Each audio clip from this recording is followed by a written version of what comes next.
A good to go.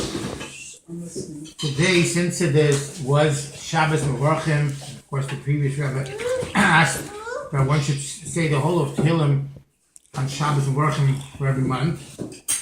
So the story, the Friedrich Rebbe writes about one time, in the time of the Baal Shem Tov, there was a terrible decree on a particular Jewish community, and eventually the Baal Shem Tov saw that the unfortunate result was going to be Koloyin, which means the destruction of the entire Jewish community.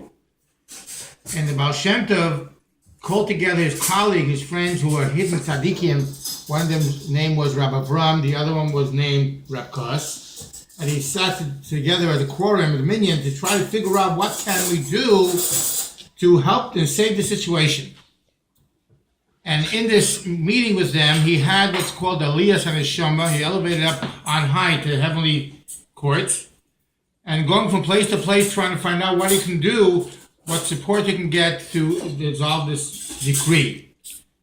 And he saw, unfortunately, that Ein La Hashiv, which means he has no way of destroying this decree.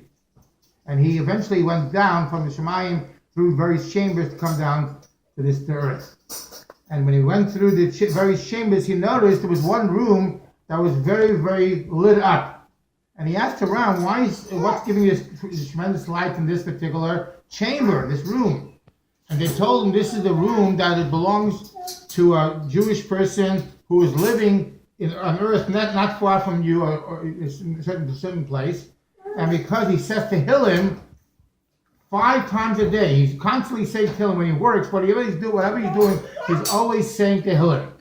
And because of that, in Shemayim, they have a room for him that's filled with light that's reserved for him.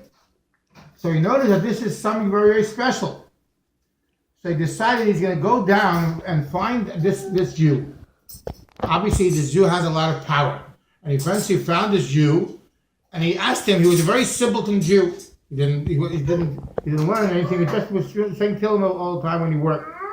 And he finally found a Jew, and he asked him, tell me, if you would know that with your chamber that you have reserved to your lit chamber, that you were able to save an entire townlet of Jewish people, would you be willing to do that?